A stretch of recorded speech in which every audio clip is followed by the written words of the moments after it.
Cuba, terre de rythmes intenses, d'une âme rebelle et d'un peuple qui a appris à endurer, même lorsque le monde s'effondre autour d'eux. Mais derrière le bruit, le rhum et la digue, il y a une histoire qui n'est pas toujours racontée. Une histoire de conquête, d'esclavage, de trahison, de faim, et aussi de courage, de dignité, de lutte inlassable pour la liberté. C'est l'histoire d'un pays qui a été réduit au silence, observé, isolé, mais jamais vaincu.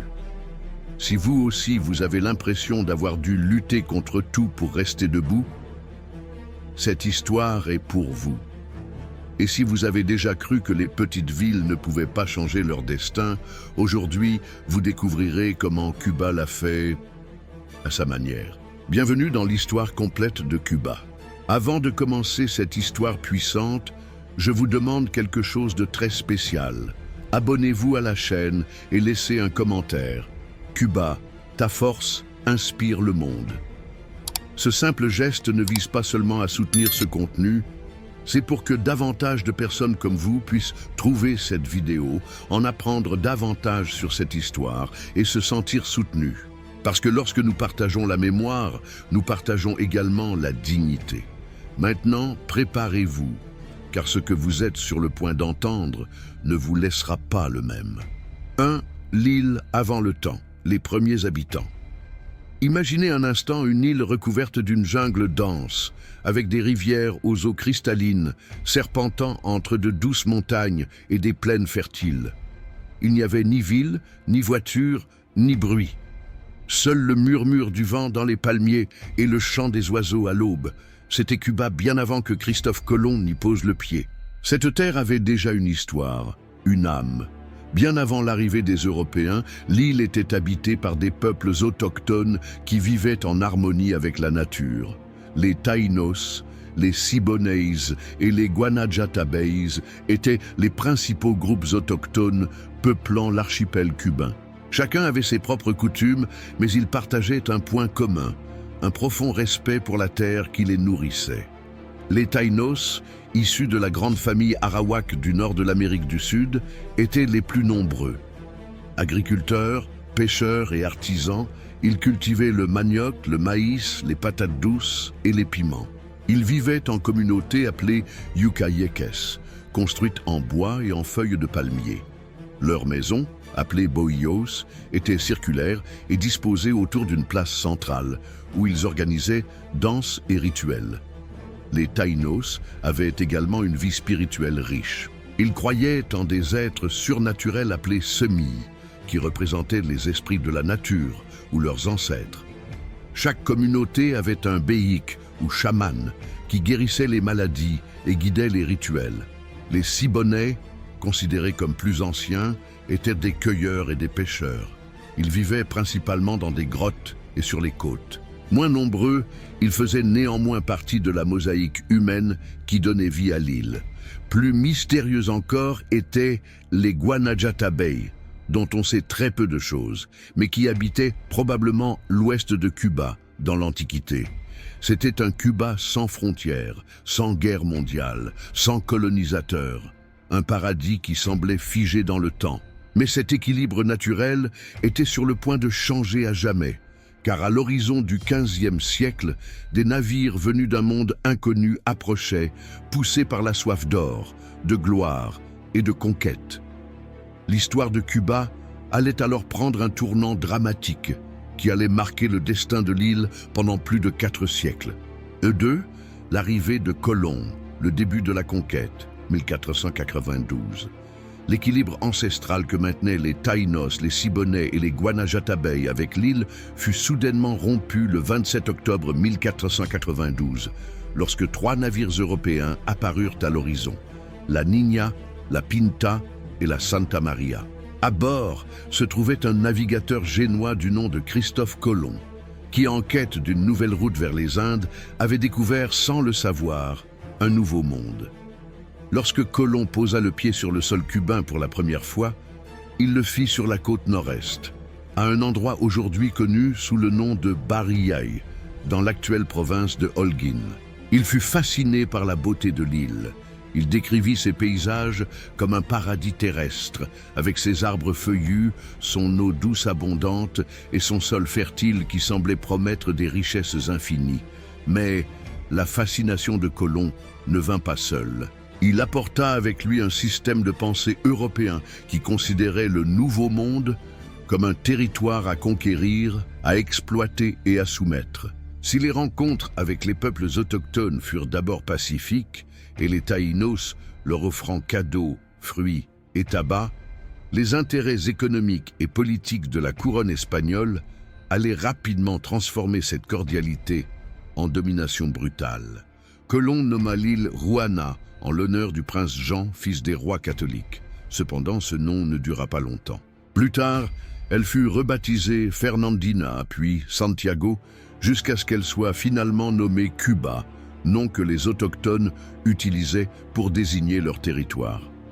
Dès ce premier contact, les Espagnols commencèrent à explorer le reste de l'île et quelques années plus tard, en 1511, ils franchirent l'étape suivante, la conquête militaire et la colonisation définitive. L'avant-garde de cette entreprise se trouvait Diego Velázquez de Cuéllar, qui fonda les 7 premières villes, dont Santiago de Cuba, Bayamo et La Havane.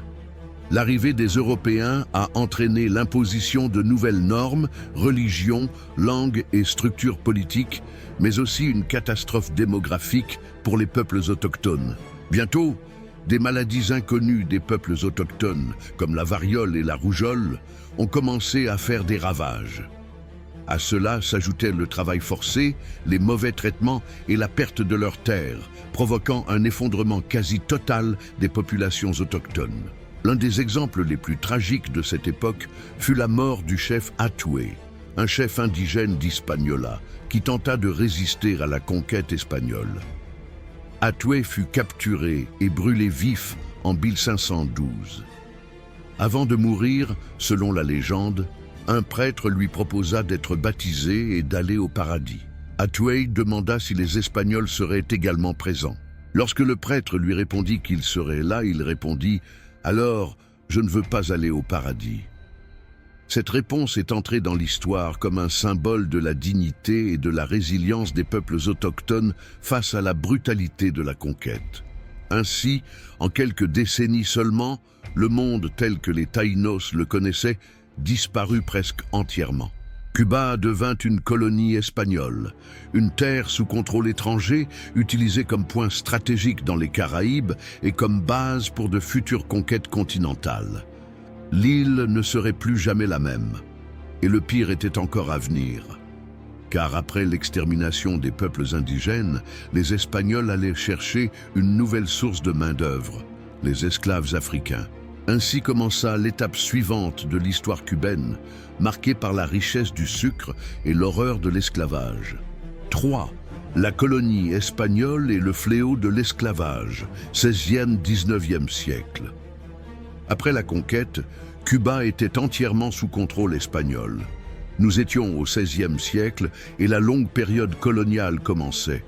Les Espagnols n'ont pas seulement imposé leur langue, leur religion et leurs lois, ils ont également transformé l'île en un centre stratégique au sein du gigantesque empire espagnol. Au début, Cuba servait principalement d'escale sur la route des grandes richesses du continent américain, l'or du Mexique, l'argent du Pérou. La Havane, avec sa baie naturelle privilégiée, devint rapidement un port incontournable, d'où partirent des galions chargés de trésors pour l'Espagne. Mais cette importance attirait également corsaires, pirates et ennemis de l'Empire. C'est ainsi qu'en 1558 commencèrent la construction de forteresses comme El Morro, qui veillent encore aujourd'hui silencieusement sur la mer, témoins de siècles d'histoire. Cependant, un autre phénomène marqua véritablement la vie quotidienne de la colonie, l'essor de l'économie sucrière. Au fil des siècles, les sols fertiles et le climat tropical de Cuba se révélèrent propices à la culture de la canne à sucre et du tabac. Ces deux produits devinrent le moteur économique de l'île, mais aussi la cause de l'un des chapitres les plus sombres de son histoire. Pour soutenir cette économie fondée sur de vastes plantations, les Espagnols commencèrent à importer massivement des esclaves africains. À partir du XVIe siècle et au cours des siècles suivants, des milliers d'hommes, de femmes et d'enfants furent arrachés à leurs terres africaines, enchaînés et transportés vers les Caraïbes sur des navires de mauvaise qualité. Beaucoup moururent en chemin, et ceux qui survécurent furent vendus comme biens.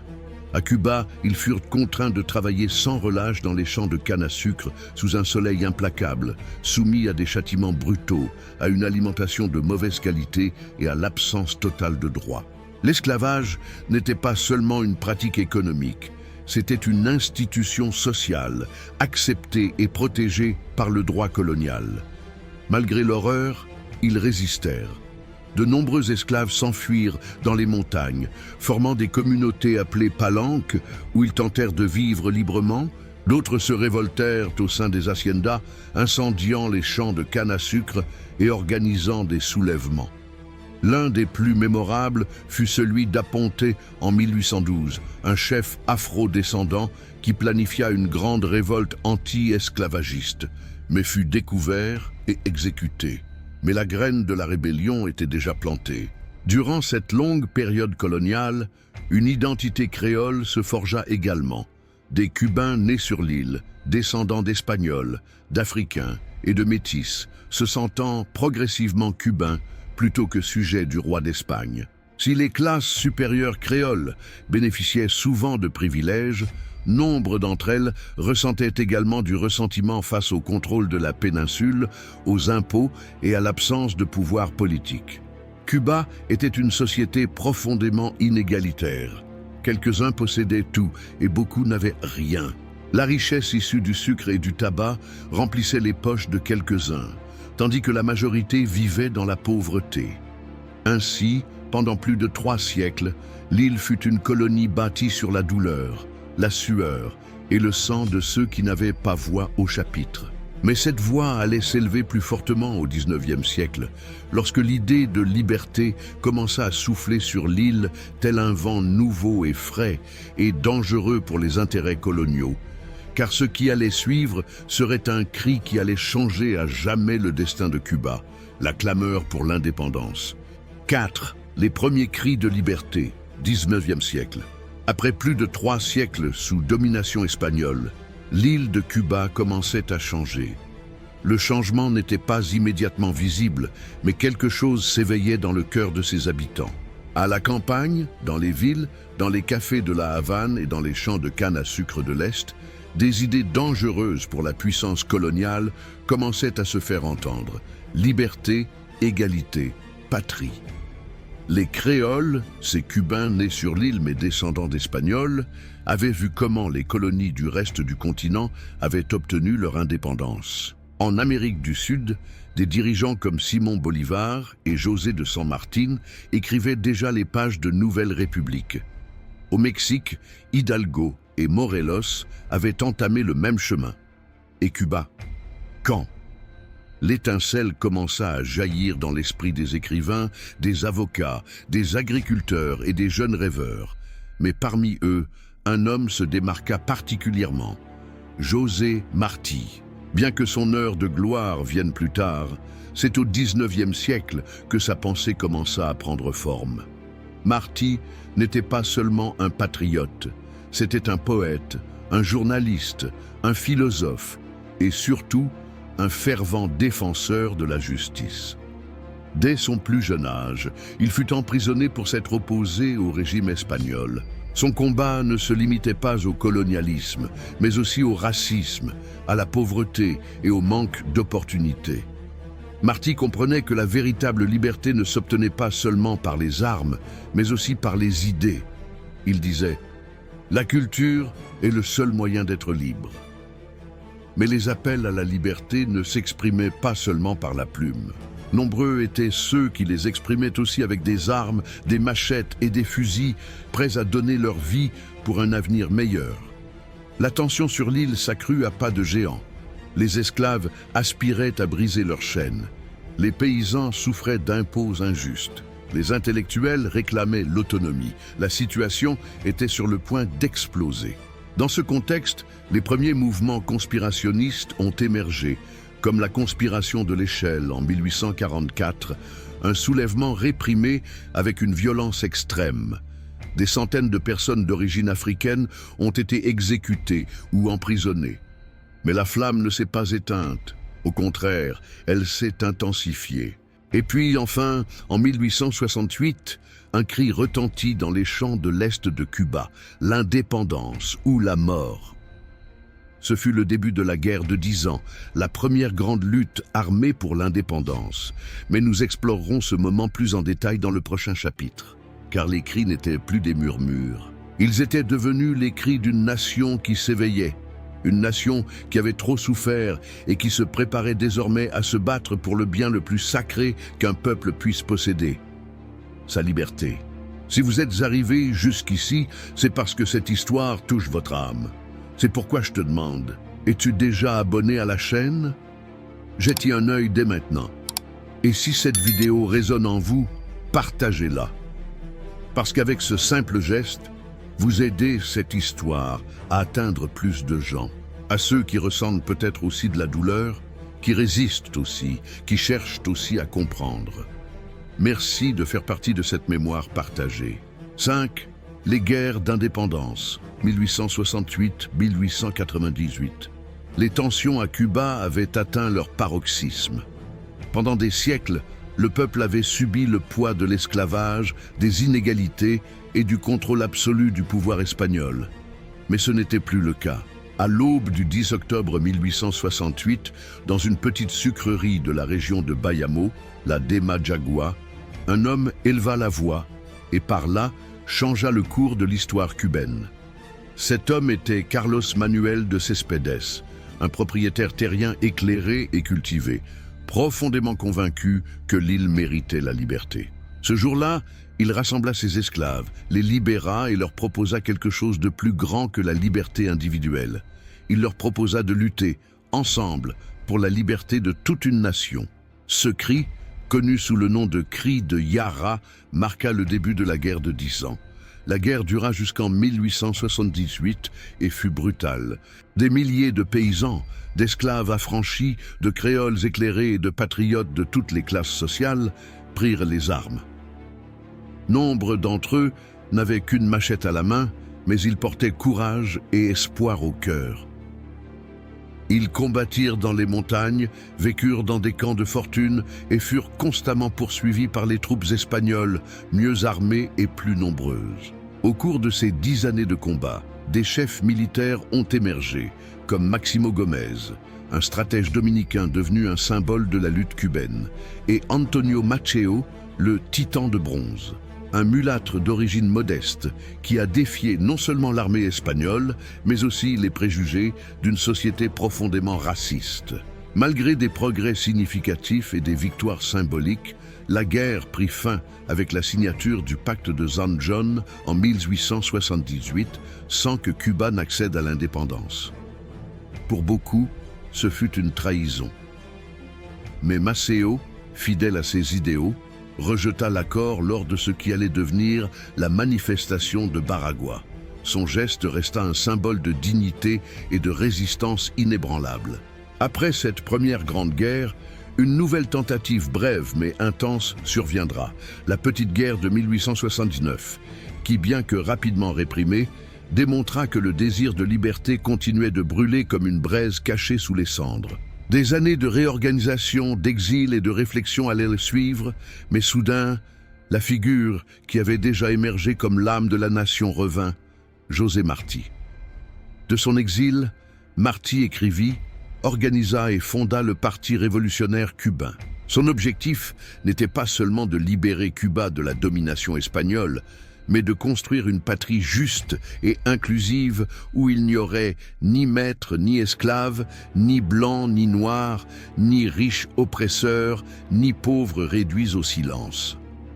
Ainsi, en 1895, éclata la guerre d'indépendance définitive, aussi appelée guerre nécessaire. Martí, Gómez, Maceo et d'autres grands patriotes menèrent le soulèvement. Mais à peine les combats avaient-ils commencé que le poète national, José Martí, mourut au combat à Dos Rios. Son corps tomba, mais son esprit devint un drapeau. Pendant les 3 années qui suivirent, la guerre fut intense, sanglante et s'étendit à toute l'île. Les Espagnols, sous le commandement du général Valeriano Weyler, mirent en œuvre une politique brutale de reconcentration, forçant les paysans à abandonner leurs terres, détruisant les récoltes et semant la faim, la maladie et la mort. On estime que plus de 300 000 civils cubains périrent à cause de ces mesures. La situation sur l'île devint intenable. Le monde entier observa. Puis, en 1898, un événement décisif se produisit. Le naufrage du cuirassé américain USS Maine dans le port de La Havane. Bien que la cause n'en ait jamais été pleinement élucidée, les États-Unis en profitèrent pour déclarer la guerre à l'Espagne. Ainsi débuta la guerre hispano-américaine. L'Espagne, affaiblie par des années de combat, fut vaincue en quelques mois. L'Empire espagnol s'effondra, et en décembre 1898, les Espagnols signèrent le traité de Paris, mettant fin à plus de 400 ans de domination sur Cuba. Mais même si l'ennemi colonial s'en allait, les Cubains découvrirent bientôt que la liberté dont ils rêvaient restait à conquérir. Car tandis que l'Espagne s'en allait par la porte, les États-Unis entraient par la fenêtre. 6. L'intervention américaine et la fin de la domination espagnole, 1898. La lutte pour l'indépendance de Cuba avait affaibli l'Empire espagnol jusqu'à ses limites. L'île était en proie à la guerre et les souffrances de la population étaient indéniables. Mais ce fut un événement inattendu, propice à certains intérêts, qui précipita la fin de la domination espagnole à Cuba, l'explosion du cuirassé USS Maine. Le 15 février 1898, une violente explosion secoua le port de La Havane. Le navire de guerre américain Maine, qui était là pour protéger les intérêts de ses citoyens, fut réduit en miettes. Plus de 260 marins périrent. Bien que la cause ne fût jamais élucidée, certains pensent à un accident interne, la presse People américaine attribua immédiatement la responsabilité de l'accident à l'Espagne. Au cri de « Souvenez-vous du Maine », le gouvernement américain déclara la guerre à l'Espagne en avril de la même année. Ainsi débuta la guerre hispano-américaine, un conflit bref mais décisif. En quelques mois, les troupes américaines, appuyées par les forces cubaines, vainquirent l'armée espagnole, déjà affaiblie. Les combats les plus importants eurent lieu à Santiago de Cuba, où les célèbres Rough Riders, menés par Theodore Roosevelt, attaquèrent les collines de San Juan. Les forces cubaines, qui luttaient pour l'indépendance depuis des décennies, jouèrent un rôle crucial, même si l'histoire officielle des États-Unis leur accorda rarement la reconnaissance qu'elles méritaient. En décembre 1898, le traité de Paris fut signé, par lequel l'Espagne renonçait à ses dernières colonies, Cuba, Porto Rico, les Philippines et Guam. Ainsi prit fin l'Empire espagnol en Amérique. Cuba était officiellement libéré du joug espagnol, mais pas complètement. Car même si l'Espagne a abandonné l'île, les États-Unis ne l'ont pas immédiatement remise aux Cubains. Ils ont plutôt établi un gouvernement militaire provisoire, arguant de la nécessité d'organiser la transition. Mais cette transition a duré 4 ans et a été jalonnée de décisions imposées par Washington. Durant cette occupation militaire, 1899-1902, l'administration fut réorganisée, des routes furent construites, le système de santé amélioré, mais les bases furent également posées pour que Cuba se retrouve prisonnière d'une nouvelle forme de dépendance. L'armée américaine contrôlait tout, et les Cubains, qui avaient versé leur sang pour l'indépendance, n'avaient guère voix au chapitre. Finalement, le 20 mai 1902, la République de Cuba fut officiellement proclamée. Le drapeau cubain flotta pour la première fois, symbole d'une nation souveraine. Célébrations, larmes de joie et promesses d'avenir fusèrent dans les rues.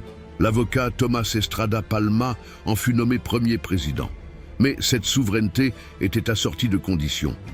L'un d'eux était le tristement célèbre amendement Platt, imposé par les États-Unis comme partie obligatoire de la nouvelle constitution cubaine. Cette clause donnait aux États-Unis le droit d'intervenir militairement à Cuba chaque fois qu'ils le jugeaient nécessaire et leur permettait également d'établir des bases militaires sur le territoire cubain, comme la tristement célèbre base navale de Guantanamo, toujours existante aujourd'hui, c'est-à-dire que Cuba était libre, mais avec des entraves invisibles. La lutte de plusieurs décennies contre l'Espagne était certes terminée, mais les défis persistaient. Le peuple cubain se retrouvait une fois de plus confronté à une nouvelle ère, une république naissante et fragile, influencée par des puissances étrangères, porteuse de nombreux espoirs, mais aussi de nombreuses blessures. Parce que la véritable indépendance, celle fondée sur la justice sociale, la dignité et la pleine souveraineté, restait encore à atteindre. Une indépendance incomplète, l'amendement Platt 1902. 20 mai 1902. Les cloches sonnèrent à La Havane, les gens s'embrassèrent dans les rues et le drapeau cubain flotta enfin au sommet d'El Morro. L'île, colonie espagnole pendant des siècles, puis territoire occupé par les États-Unis, était désormais officiellement une république indépendante.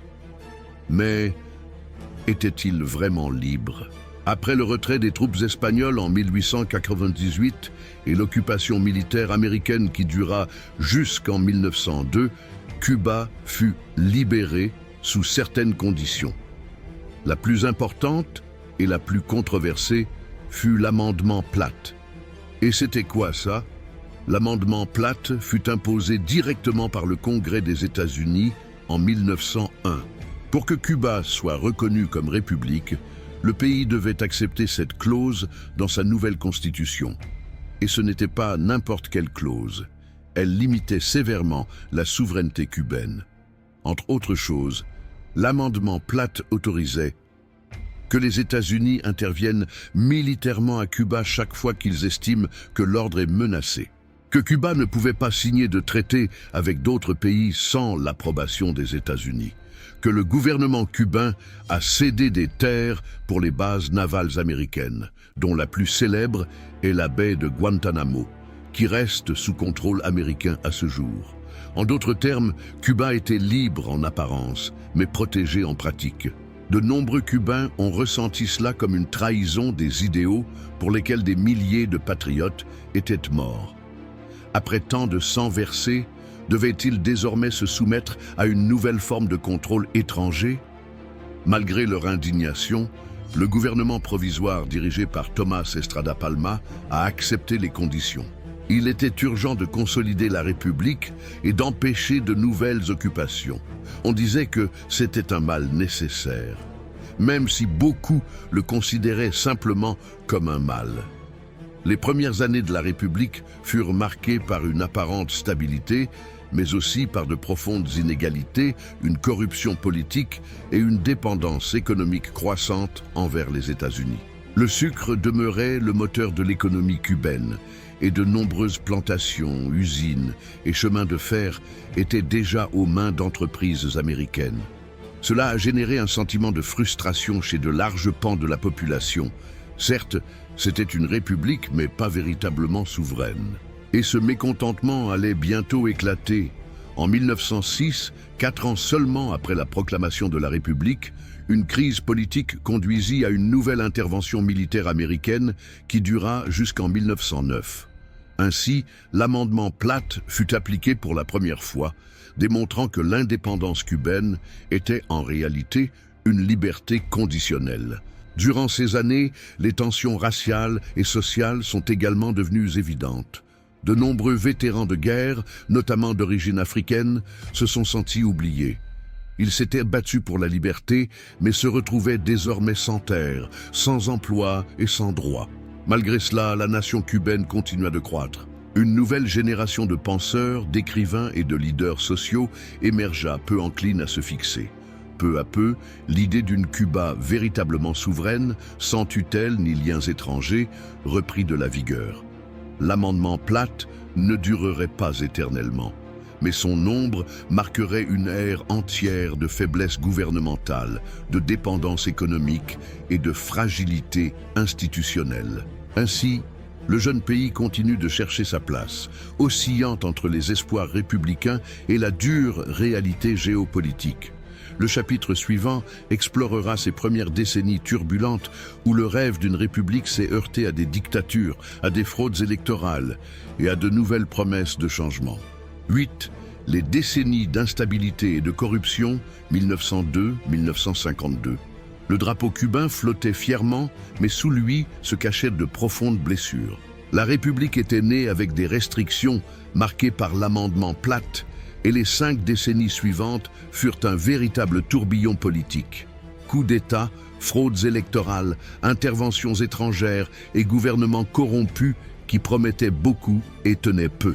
Le premier président, Tomás Estrada Palma, fut réélu en 1906, mais son second mandat fut entaché d'allégations de fraude et de manifestations. La situation devint si tendue que les États-Unis intervinrent militairement une seconde fois, gouvernant l'île avec un nouveau mandat provisoire jusqu'en 1909. Cuba était censé être libre, mais restait manipulé comme un pion sur l'échiquier des intérêts étrangers. Au cours des décennies suivantes, gouvernements civils et militaires alternèrent, mais tout en s'efforçant de bâtir des institutions, ils échouèrent à consolider une démocratie solide. La corruption, le clientélisme politique et la dépendance économique envers les États-Unis affaiblirent le tissu social. Une grande partie de l'économie était contrôlée par des entreprises étrangères.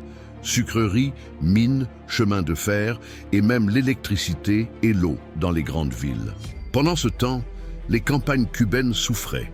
Les journaliers vivaient dans la pauvreté et des milliers de familles survivaient à peine entre des récoltes mal payées et des périodes de chômage. L'éducation et la santé étaient des privilèges et non des droits. Et la politique, au lieu d'être une voie vers le bien commun, était devenue un outil d'enrichissement personnel.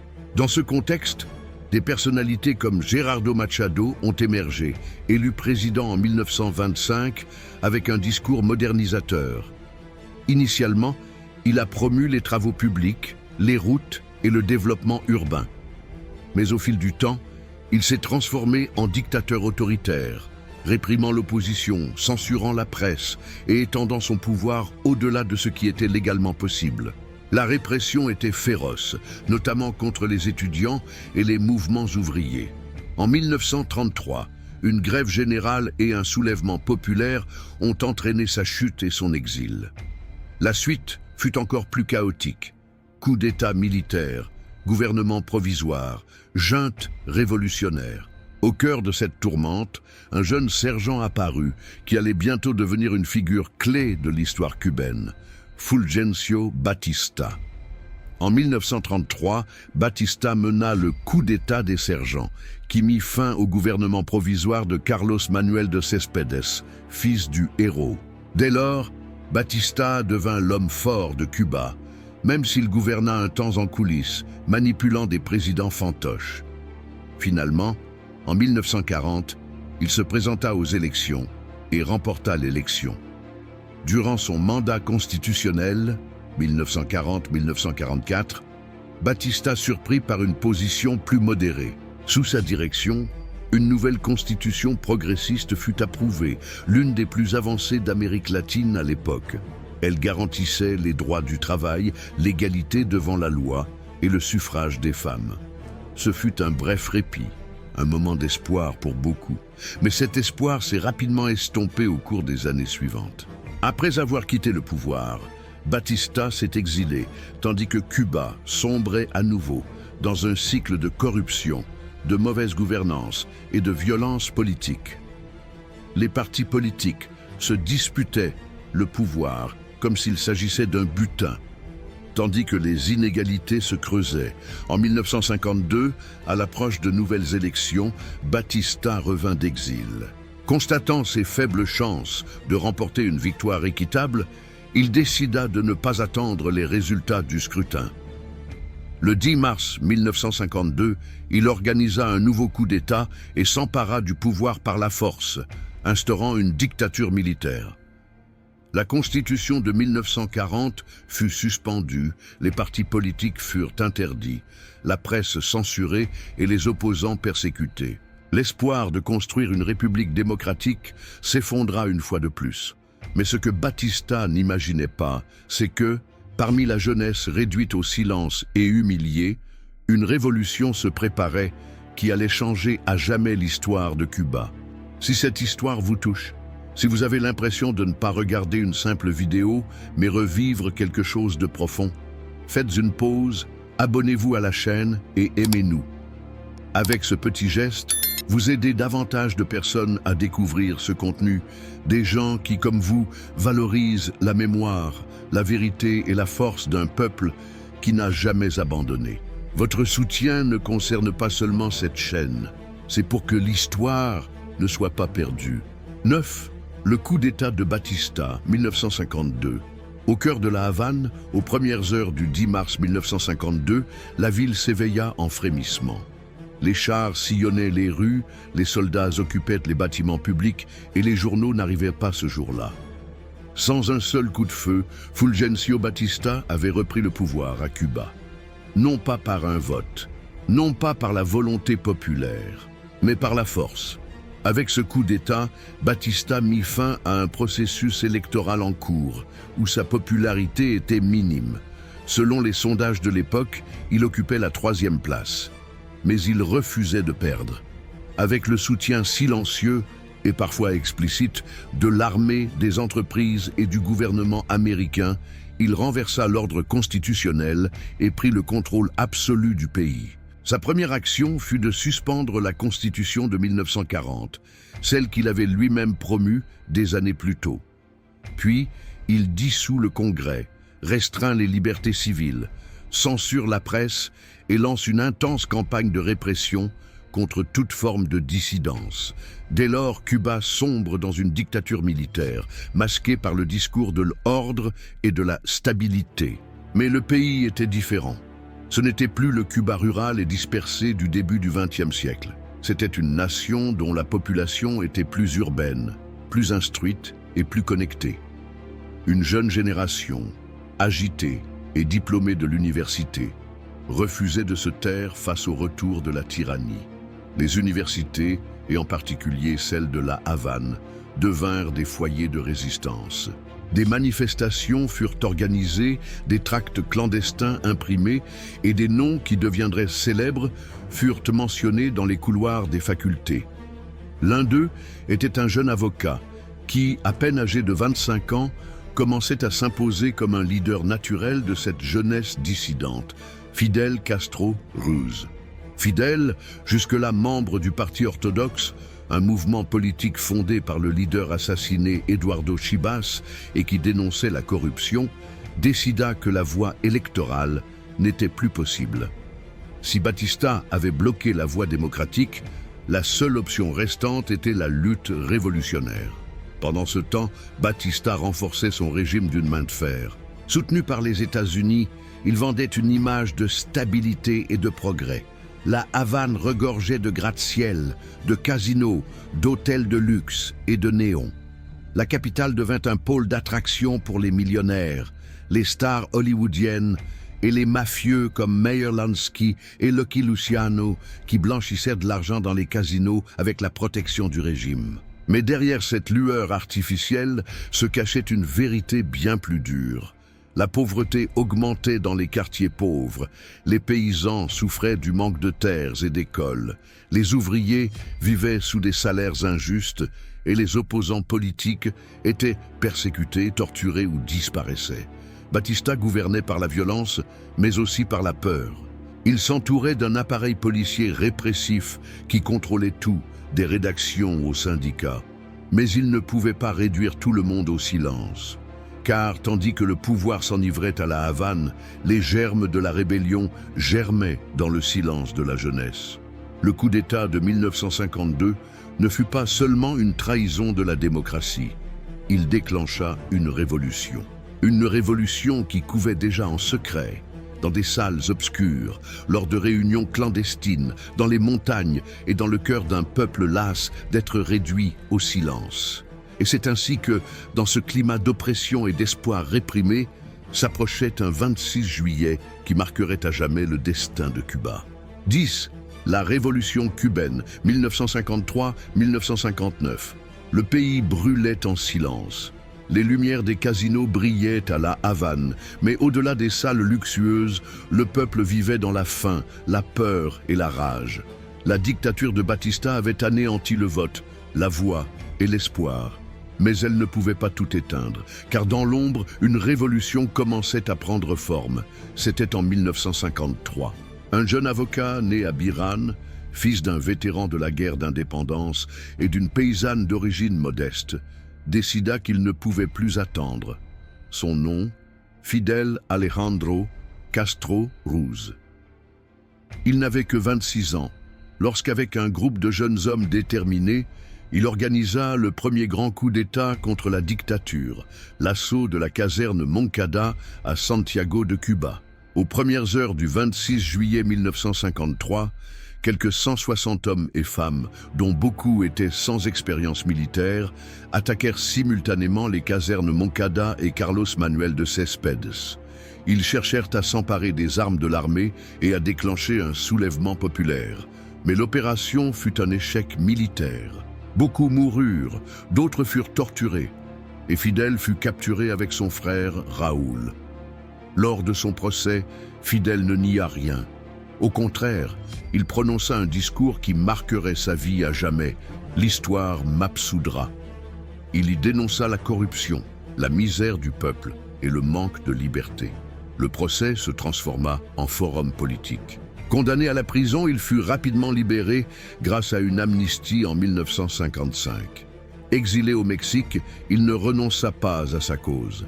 C'est au cours de cet exil qu'il rencontra une figure clé, un jeune médecin argentin, idéaliste, passionné et convaincu que l'Amérique latine avait besoin de profonds changements. Il s'appelait Ernesto Che Guevara. Ensemble, avec 80 autres révolutionnaires, ils embarquèrent sur le yacht Granma pour Cuba en décembre 1956. Le débarquement fut chaotique. Ils furent pris en embuscade, poursuivis et dispersés. Seuls quelques-uns ont survécu, mais ils étaient suffisants. Ils se réfugièrent dans les montagnes de la Sierra Maestra, à l'est de Cuba. Là, au milieu des montagnes, de la boue, de la faim et d'une surveillance constante, ils fondèrent le mouvement du 26 juillet et lancèrent une guérilla contre l'armée de Batista. Pendant plus de 2 ans, ils attaquèrent, se cachèrent et se réorganisèrent. Peu nombreux, ils savaient qu'ils avaient quelque chose de plus fort que toutes les armes, le soutien du peuple. À mesure qu'ils progressaient dans les villages, ils furent rejoints par des paysans, des ouvriers, des étudiants et même d'anciens militaires. Pendant ce temps, dans les villes, une résistance parallèle s'organisait. Grèves, sabotages, manifestations étudiantes. Le régime réagit avec brutalité, meurtres, tortures, disparitions. Mais chaque acte de répression ne fit qu'accroître l'indignation. Batista perdait le contrôle. Son image se détériorait à l'international. La corruption était scandaleuse. Les États-Unis, son principal allié, commencèrent à prendre leur distance. La révolution n'était plus seulement un groupe armé, c'était une vague nationale qui se propageait sans contrôle. Fin 1958, les guérilleros s'emparèrent de Santa Clara lors d'une opération décisive menée par Che Guevara. Le 1er janvier 1959, Fulgencio Batista quitta le pays, emportant avec lui des millions de dollars. La Havane se réveilla libre, et le peuple descendit dans la rue. On pleura, on chanta, on s'embrassa. La révolution était arrivée. Ce même jour, Fidel Castro descendit lentement les montagnes vers la Havane. Il n'y entra ni par la violence, ni les armes à la main. Il y entra avec un discours, une promesse, un Cuba nouveau, sans analphabétisme, sans faim, sans oppression. Un Cuba pour tous. La révolution avait triomphé, mais la suite ne serait pas facile. Car faire une révolution est une chose. Gouverner après en est une autre. 11. Le Cuba de Fidel. Nationalisation et socialisme. 1960-1965. La révolution cubaine avait triomphé. La dictature de Batista appartenait au passé. Les rues étaient remplies de drapeaux, d'accolades, de larmes et de musique. Mais au milieu de cette euphorie, Fidel Castro savait que la véritable révolution ne faisait que commencer. Dès le départ, le nouveau gouvernement s'est fixé un objectif ambitieux: éradiquer les injustices sociales qui étouffaient Cuba depuis des siècles. Pour y parvenir, Fidel et ses compagnons révolutionnaires savaient qu'il ne suffirait pas de remplacer les hommes au pouvoir. Il fallait changer le système. Le processus a débuté par des mesures visant à s'attaquer au cœur des inégalités, la réforme agraire. En 1959, les terres des grands propriétaires et des entreprises étrangères, notamment américaines, ont été expropriées et distribuées aux paysans. Cette mesure a rompu avec un modèle colonial qui existait depuis l'époque de la canne à sucre et de l'esclavage. Pour la première fois, des milliers de familles pauvres disposaient de leur propre lopin de terre. Mais aussi, pour la première fois, le gouvernement cubain affrontait directement les intérêts des États-Unis. Et ce ne serait que le début. Bientôt, une vague de nationalisation commença. Banques, industries, sucreries, compagnies d'électricité, chemins de fer, hôtels et même journaux. Nombre de ces entreprises étaient américaines. Et la réponse de Washington fut immédiate: sanctions économiques, annulation des achats de sucre et pression internationale. Dans ce contexte, Fidel commença à se définir idéologiquement. Bien qu'il évitait initialement d'utiliser des étiquettes, en 1961, devant des milliers de personnes sur la place de la Révolution, il l'affirma sans détour: « Je suis marxiste-léniniste et je le resterai jusqu'au dernier jour de ma vie. » Cuba entra officiellement dans l'orbite socialiste. Ce faisant, elle chercha un nouvel allié stratégique: l'Union soviétique. Moscou offrit du pétrole, des machines, du crédit et surtout un soutien politique. Plus les portes se fermaient à l'ouest, plus elles s'ouvraient à l'est. Sur l'île, d'importantes campagnes de transformation sociale furent lancées. La plus célèbre fut la campagne d'alphabétisation de 1961, au cours de laquelle des milliers de jeunes, armés non pas de fusils, mais de crayons et de cahiers, parcoururent champs et montagnes pour enseigner la lecture et l'écriture. En moins d'un an, Cuba réduisit l'analphabétisme à un niveau historique, faisant du pays un exemple international. L'accès gratuit aux soins de santé et à l'éducation, pilier du nouveau modèle révolutionnaire, a également été élargi. Des hôpitaux, des écoles rurales et des centres culturels ont été construits. Pour la première fois, de nombreux enfants ruraux avaient un bureau et un enseignant. Mais tout n'était pas qu'enthousiasme. Le nouveau système impliquait également un contrôle politique total. Les partis furent dissous, la liberté de la presse limitée, les opposants persécutés et un système de parti unique fut instauré. La Révolution ne tolérait aucune contradiction interne. Pour beaucoup, ce fut une époque de justice sociale. Pour d'autres, une ère de silence forcé. Pendant ce temps, à Miami, des dizaines de milliers de Cubains commencèrent à s'exiler, notamment parmi les classes moyennes et les hommes d'affaires touchés par les nationalisations. Ainsi naquit l'exil cubain, déchiré entre la douleur de la distance et la colère politique. Et au milieu de cette tension croissante entre Cuba et les États-Unis, le monde observait. Cuba serait-elle le nouveau modèle révolutionnaire pour l'Amérique latine? Ou serait-elle un satellite soviétique au cœur du continent américain? Les réponses allaient bientôt commencer à arriver, car la révolution, avec ses hauts et ses bas, devenait un problème mondial. 12. La crise des missiles, 1962. C'était en octobre 1962. Le monde s'est réveillé, le cœur battant et les mains tremblantes. Pendant 13 jours, la planète entière était au bord d'une guerre nucléaire. Et au cœur de cette tension mondiale se trouvait une petite île des Caraïbes, Cuba. Après le triomphe de la Révolution et l'évolution idéologique vers le socialisme, les relations entre les États-Unis et Cuba étaient devenues totalement hostiles. Washington avait tenté de renverser Fidel Castro en 1961 avec l'invasion de la baie des Cochons. un échec retentissant qui avait renforcé le gouvernement cubain et poussé Fidel à rechercher une plus grande protection en Union soviétique. C'est dans ce contexte, dans le cadre d'une manœuvre géopolitique risquée, que le dirigeant soviétique Nikita Khrouchtchev et Fidel Castro ont convenu d'installer des missiles nucléaires sur le territoire cubain. L'objectif était clair, dissuader les États-Unis d'une nouvelle invasion tout en équilibrant leur puissance nucléaire, sachant que les États-Unis disposaient de missiles pointés vers l'URSS depuis la Turquie et l'Italie.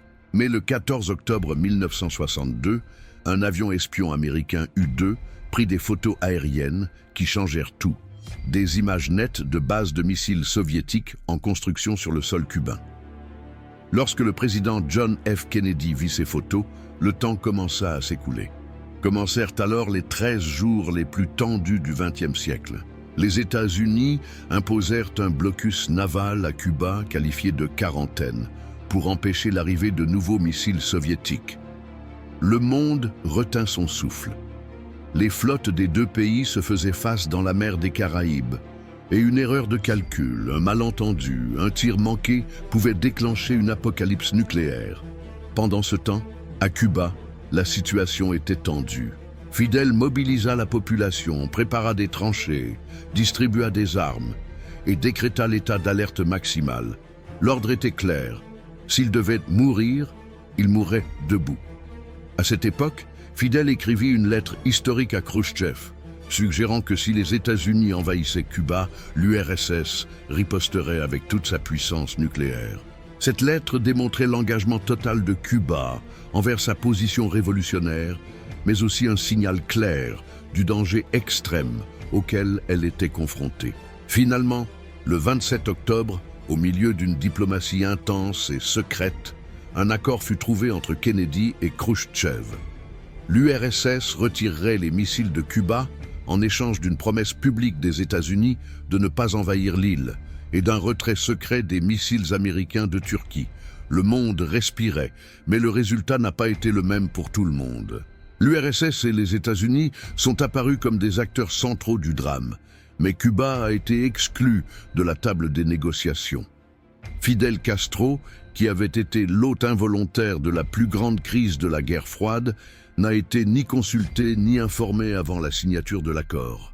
Pour de nombreux membres du gouvernement cubain, il s'agissait d'une trahison diplomatique. Pour d'autres, d'une victoire tactique. En réalité, à partir de ce moment, l'alliance entre Cuba et l'Union soviétique s'est encore renforcée. L'île est devenue un symbole de résistance anti-impérialiste et, parallèlement, une nation de plus en plus dépendante du bloc socialiste. Sur le plan international, Cuba est devenu un acteur clé, une étincelle capable de déclencher des guerres ou d'incarner la dignité des petits face aux géants. Et même si la guerre nucléaire a été évitée, la guerre froide semblait plus froide et plus dangereuse que jamais. À Cuba, la révolution est sortie plus forte, mais aussi plus isolée, plus surveillée et plus déterminée à résister quel qu'en soit le prix. Si cette histoire vous touche, ne la gardez pas pour vous. Partagez-le. Laissez les autres le ressentir, s'en souvenir et le comprendre aussi. Aimez si vous appréciez l'effort de dire la vérité avec respect et profondeur. Et s'il vous plaît, n'oubliez pas de vous abonner à la chaîne et d'activer la cloche, car de cette façon, non seulement vous soutenez ce travail, vous aidez l'histoire à atteindre plus loin, plus de gens, plus de cœurs. Merci d'avoir participé à cela. 13. Des décennies de résistance, de culture et de blocus 1970-1990. Après avoir survécu à la crise des missiles de Cuba, Cuba est entré dans une nouvelle ère, résistance, construction et rayonnement international. La révolution avait passé son épreuve la plus périlleuse, et bien qu'elle soit restée en dehors des négociations entre les puissances, Fidel Castro et son gouvernement en sont ressortis plus déterminés que jamais à consolider le modèle socialiste. Les années 1970 et 1980 furent des décennies contrastées, des périodes de grands progrès sociaux, mais aussi de tensions politiques, de surveillance idéologique et de profondes limitations économiques. Tout cela sous une constante, Le blocus économique imposé par les États-Unis, qui cherchait à étouffer l'économie cubaine depuis 1962. Malgré son isolement occidental, Cuba a trouvé sa bouée de sauvetage dans le bloc soviétique. Durant ces années, l'île a reçu une aide massive de l'URSS, subventions pétrolières, alimentaires, médicales, technologiques et investissements. En échange, Cuba exportait du sucre, des agrumes, du nickel et surtout de la loyauté politique. Le modèle cubain s'est imposé comme un exemple de socialisme latino-américain. Grâce à ce soutien, le gouvernement a lancé d'ambitieux programmes sociaux qui ont changé la vie de millions de personnes. Les écoles se sont multipliées, la gratuité des soins de santé publique a été étendue et des milliers de médecins, d'ingénieurs, d'enseignants et d'artistes ont été formés. Le taux d'alphabétisation a atteint des niveaux parmi les plus élevés du monde. Et Cuba est devenu une référence en matière de soins de santé préventifs et d'éducation universelle. La vie culturelle connut également un essor considérable. Des institutions telles que l'ICAIC, Institut du cinéma, la Casa de las Américas, des écoles d'art, le Ballet national cubain, des orchestres, des théâtres et des revues littéraires furent fondées. Des personnalités comme Silvio Rodríguez, Pablo Milanés, Alicia Alonso et Leo Brouwer projetèrent l'âme cubaine dans le monde entier. L'art n'était pas seulement beau, il était aussi un outil politique, un miroir du peuple et un porte-parole de la révolution. Mais tout n'était pas léger. Le coût de ce modèle était élevé. L'économie devint fortement dépendante de l'aide soviétique et la productivité nationale était faible. De plus, le contrôle de l'État s'intensifia. La presse libre était inexistante, la dissidence était surveillée ou sanctionnée et la diversité idéologique réprimée. Les unités militaires d'aide à la production, UMAP, et les comités de défense de la Révolution, CDR, marquèrent une ère de vigilance citoyenne et d'adhésion obligatoire aux valeurs du régime. Durant ces années, Cuba s'est également imposé sur la scène internationale comme une puissance solidaire. Des milliers de médecins, d'enseignants et de soldats cubains ont été envoyés dans les pays du tiers-monde, notamment en Afrique. L'un des épisodes les plus mémorables fut l'intervention militaire en Angola, où les troupes cubaines ont aidé le gouvernement marxiste à résister aux invasions et aux conflits pendant la guerre froide. Fidel a affirmé que la solidarité internationaliste était un devoir moral des peuples libres. Mais si la révolution maintenait ses acquis sociaux sur son territoire, le blocus économique américain ne lui laissait aucun répit. Chaque année, Washington renforçait les sanctions, interdictions commerciales, restrictions financières et pressions diplomatiques sur d'autres pays. Cuba, isolé du monde capitaliste, résista avec créativité, mais aussi avec faiblesse. Malgré tout, le peuple cubain a appris à vivre dans la pénurie sans perdre sa dignité. Des solutions ont été inventées, des pièces ont été réparées et le peu qu'ils possédaient a été partagé. Les Cubains ont développé ce qu'ils appellent l'invention, la solution, la lutte quotidienne. Dans chaque foyer, dans chaque quartier, la résistance n'était pas seulement politique, elle était quotidienne. Ainsi, s'écoulèrent 2 décennies de lutte silencieuse, durant lesquelles la Révolution consolida son identité au milieu des victoires et des contradictions. Cuba resta debout, fière, cultivée, résiliente, mais profondément liée au destin de l'Union soviétique. Et c'est précisément ce lien qui allait définir le chapitre suivant. Car lorsque le mur de Berlin est tombé et que l'URSS s'est effondrée, Cuba s'est retrouvé seul, confronté à sa plus grande crise depuis 1959. Et ce moment dramatique, nous le verrons dans le prochain épisode. 14. La période spéciale. Survivre sans l'URSS, 1991-2000. 1989.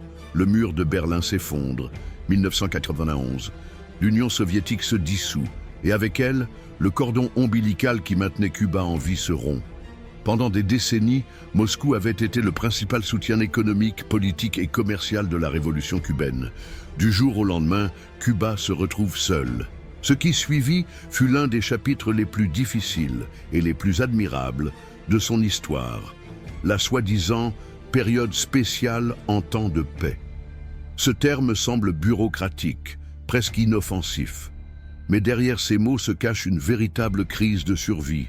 L'impact a été immédiat et brutal. 80% du commerce extérieur a disparu. Les importations de pétrole ont été interrompues, paralysant les usines, les transports et les machines agricoles. La production alimentaire a chuté et avec elle, la disponibilité des produits de base. L'électricité est devenue un luxe. Des coupures de courant pouvant durer jusqu'à 12 heures par jour faisaient partie de la routine. Les transports se sont effondrés. Les gens marchaient des kilomètres ou voyageaient à dos de chameaux, des bus improvisés équipés de remorques géantes. Les assiettes étaient vidées. La viande disparaissait. Le savon se faisait rare. Le lait était réservé aux enfants. Les gens maigrissaient. Mais pas par souci d'esthétique, par nécessité. C'était une période d'austérité extrême, de coupures d'électricité, de vélos chinois et de casseroles vides. Et pourtant, le pays ne s'est pas effondré. Comment Cuba a-t-elle survécu? Grâce à un mélange de créativité, de résilience sociale et de décisions politiques d'urgence. Le gouvernement a mis en œuvre des changements qui jusque-là auraient été impensables dans un modèle socialiste orthodoxe. L'utilisation du dollar américain a été autorisée. Le travail indépendant a été autorisé, donnant naissance aux premiers travailleurs indépendants, vendeurs de nourriture, artisans, chauffeurs de taxi et petites entreprises familiales. Le tourisme international est devenu une priorité économique, notamment dans les zones balnéaires comme Varadero et les îles Keys. Des zones exclusives pour les étrangers ont été créées, avec des magasins et des hôtels où les Cubains, dans leur propre pays, ne pouvaient pas entrer sans autorisation. Cela a provoqué des tensions sociales. Un fossé s'est creusé entre ceux qui avaient accès aux devises étrangères et ceux qui n'en avaient pas. De nombreux fonctionnaires, comme les médecins et les enseignants, gagnaient moins qu'un serveur d'hôtel. Les inégalités se sont creusées. Le marché noir, la prostitution de survie et la désillusion ont émergé. Le désespoir a poussé de nombreuses personnes à tenter de s'échapper. En 1994, des milliers de Cubains ont pris la mer sur des radeaux faits de pneus, de bois ou de réfrigérateurs flottants. Ce fut la crise des radeaux. Nombre d'entre eux sont morts en mer. D'autres ont été secourus et emmenés dans des camps à Guantanamo. La vue de familles entières flottant vers l'inconnu a choqué le monde. En réponse, le gouvernement américain a encore renforcé le blocus, tandis que le peuple cubain résistait jour après jour avec le peu qu'il avait et le peu de dignité qui lui restait. Mais même dans l'obscurité, il y avait de la lumière. Durant cette période, la science, la culture et la médecine sont restées fortes. Des vaccins et des traitements ont été développés. Le système éducatif a été maintenu et des médecins ont été exportés vers d'autres pays. La solidarité interne, le soutien entre voisins et la détermination sont devenus le véritable bouclier du peuple. La révolution a survécu à l'effondrement de son plus grand allié, et elle l'a fait à sa manière, en serrant les rangs, en improvisant, en démissionnant, en s'adaptant. Ainsi s'est achevé le XXe siècle, un pays meurtri, mais pas vaincu, avec des blessures visibles, mais aussi une histoire de résistance que le monde ne pouvait ignorer. Car Cuba a montré une fois de plus qu'elle pouvait se tenir seule, mais jamais à genoux. 15. Transition, espoir et défis actuels, 2000 présents. Au début du XXIe siècle, Cuba se remettait encore des profondes blessures de la période spéciale. Le pays avait survécu, certes, mais il était épuisé. L'économie restait affaiblie, la population vieillissait et le désenchantement commençait à se faire sentir, surtout chez les jeunes qui ne se souvenaient pas de cette révolution épique, mais en avaient subi les conséquences. Dans ce contexte, Fidel Castro est resté à la tête du pays, malgré sa santé fragile. Sa figure est restée centrale. Un leader charismatique, admiré et critiqué par beaucoup, mais indéniablement une voix puissante sur la scène internationale. Durant ces années, Cuba a renforcé ses alliances avec les gouvernements de gauche d'Amérique latine, comme ceux du Venezuela, de la Bolivie et du Nicaragua, et a redynamisé un réseau de solidarité internationale. Mais en 2006, l'impensable se produisit. Fidel Castro démissionna pour raison de santé. Pour la première fois depuis 1959, le pouvoir passa entre de nouvelles mains. Son frère Raúl Castro, jusque-là plus discret, prit la présidence. Une transition historique s'engagea, lente, maîtrisée, mais réelle. Raúl a promu des réformes économiques discrètes, mais significatives. Il autorisait l'achat et la vente de maisons et de voitures. Il a développé le travail indépendant, légalisant des dizaines de métiers. L'accès contrôlé à Internet, jusqu'alors très limité, a été autorisé. Le modèle étatique a été réorganisé, avec des réductions dans l'emploi public et une plus grande ouverture à l'entrepreneuriat. Le discours a changé. Le mot « socialisme » était toujours présent, mais sans la rigidité du passé. On parlait de « renouvellement du modèle », de « le rendre durable ». Il ne s'agissait pas d'un abandon idéologique, mais plutôt d'une tentative d'adaptation à une réalité économique en mutation. En 2014, un autre événement inattendu s'est produit. Cuba et les États-Unis ont annoncé le rétablissement de leurs relations diplomatiques. Après plus d'un demi-siècle de tensions, les ambassades ont été rouvertes, les voyages facilités et des poignées de main échangées. Les images de Barack Obama à La Havane en 2016, déambulant dans les rues de la vieille ville, ont fait le tour du monde. Nombreux étaient ceux qui pensaient qu'une nouvelle ère s'ouvrait. Mais l'espoir fut de courte durée. Avec l'arrivée au pouvoir de Donald Trump aux États-Unis, le dégel s'est apaisé. Les sanctions, les restrictions de vol et les fermetures d'ambassades ont repris. Cuba s'est retrouvée une fois de plus prise dans le tourbillon politique de son puissant voisin. Pendant ce temps, à l'intérieur de l'île, les habitants continuaient à faire face à d'énormes défis. Salaires insuffisants, pénurie de nourriture, de médicaments et de produits de première nécessité, migration croissante, notamment de jeunes en quête de nouvelles opportunités à l'extérieur du pays. En 2018, Raúl Castro a quitté la présidence, marquant ainsi une étape importante. Pour la première fois, un dirigeant cubain ne portait pas le nom de Castro. Le candidat élu était Miguel Díaz-Canel, un ingénieur à la voix douce, formé au sein du Parti communiste, mais représentant une génération post-révolutionnaire. Son mandat n'a pas été facile. Il fait face à une économie en difficulté, à une pandémie qui a exacerbé les pénuries et à des manifestations sociales comme celle du 11 juillet 2021, où des milliers de Cubains sont descendus dans la rue dans différentes villes pour réclamer des améliorations, la liberté et la dignité. Ce fut un choc pour le système qui a réagi par la répression, les arrestations et un discours de guerre relayé par les médias. Et pourtant, Cuba continue, avec ses contradictions, avec ses acquis indéniables en matière de santé, de culture et d'éducation, avec son peuple qui résiste, crée, débat, chante, invente et rêve. Aujourd'hui, Cuba se trouve à un nouveau carrefour. Pouvez-vous moderniser votre économie sans trahir vos idéaux? Peut-elle s'ouvrir au monde sans perdre sa souveraineté? Pouvez-vous vous réconcilier en écoutant toutes les voix? L'histoire continue de s'écrire et son encre est faite de souvenirs, de luttes, de souffrances et d'espoir. Car si le peuple cubain a démontré quelque chose en plus de 5 siècles d'histoire, c'est qu'il peut tout perdre, sauf sa dignité. L'histoire de Cuba n'est pas seulement celle d'une île, c'est l'histoire de tous ceux qui ont dû résister lorsque le monde leur a tourné le dos. C'est l'histoire de quelqu'un qui a perdu, de quelqu'un qui est resté silencieux, de quelqu'un qui a rêvé de liberté en regardant l'horizon. C'est l'histoire de blessures profondes, mais aussi d'une force qui ne renonce jamais. Cuba nous enseigne que, même s'ils nous prennent beaucoup, personne ne peut nous enlever notre dignité. Que la vraie révolution commence dans le cœur, et ce changement, le véritable changement, commence lorsqu'un peuple décide de se souvenir, de comprendre et de reconstruire son propre chemin. Merci d'être venu. Parce qu'en apprenant l'histoire de Cuba, vous en apprenez aussi un peu plus sur vous-même. Et maintenant que tu es arrivé jusqu'ici, J'aimerais avoir de tes nouvelles. Qu'avez-vous pensé de cette histoire? Qu'avez-vous ressenti? Qu'avez-vous appris?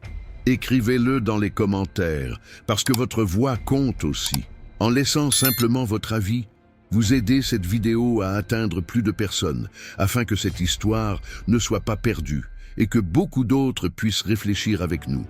Et si vous ne l'avez pas déjà fait, aimez-le, abonnez-vous et activez la cloche.